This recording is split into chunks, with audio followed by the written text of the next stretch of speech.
Assalamualaikum warahmatullahi wabarakatuh. Saya Liva Laksamana dengan NPM 23082601555, izin pada blog Growth and Development, izin untuk mempresentasikan tentang stunting.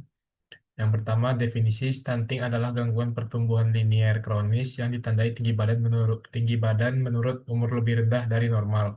Secara operasional, stunting biasanya didefinisikan bila tinggi badan per umur atau panjang badan per umur berada di bawah kurang 2 sampai kurang 2 SD standar WHO.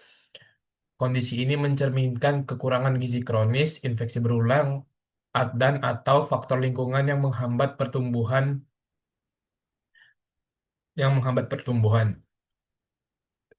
Klasifikasinya berdasarkan derajat stunting ringan kurang dari 2 sampai kurang 2 sampai kurang dari kurang dari stunting ri, klasifikasi berdasarkan derajat stunting ringan kurang 2 sampai kurang dari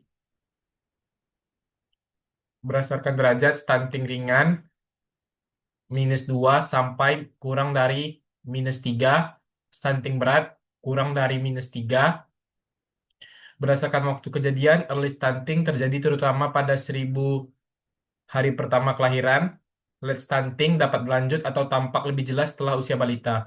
Etiologi dan faktor risiko, asupan gizi yang tidak adekuat, empasi terlambat atau tidak sesuai kualitas dan kuantitas, kurang energi, protein, zinc, zat besi, dan mikronutrien lain, infeksi berulang, diare, ispa, cacingan, infeksi kronik yang menurunkan nafsu makan dan absorpsi, faktor maternal dan prenatal, gizi ibu buruk, anemia, KEK, BBLR, prematur, faktor lingkungan dan sosial, sanitasi buruk, air bersih tidak aman, kemiskinan, pendidikan orang tua rendah, akses layanan kesehatan terbatas, patofisiologi, kekurangan nutrisi kronis yang menyebabkan gangguan pembentukan jaringan tulang dan pertumbuhan linear.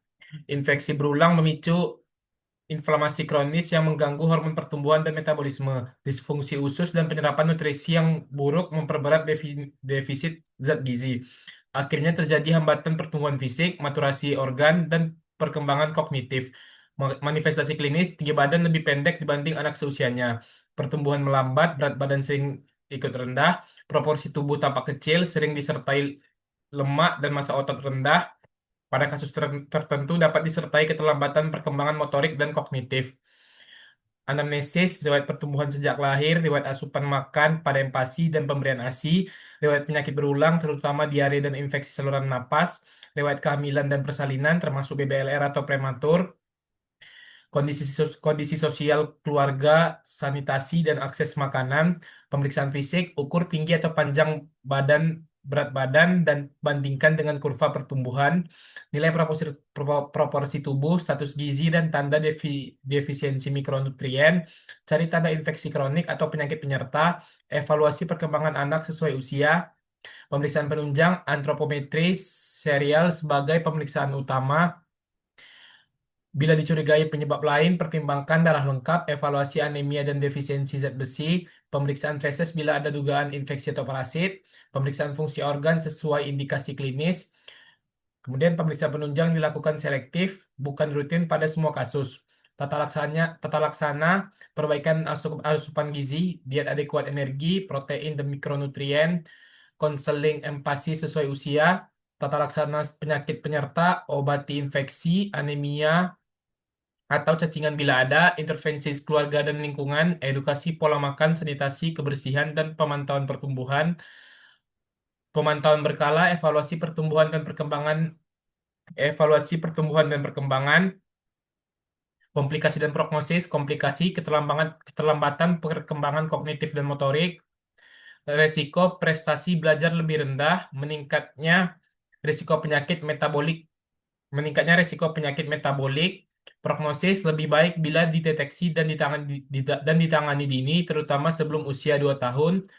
Stunting berat atau lama menetap cenderung sulit dipulihkan sepenuhnya. Berikut referensi yang saya gunakan. Sekian dari saya. Terima kasih. Assalamualaikum warahmatullahi wabarakatuh.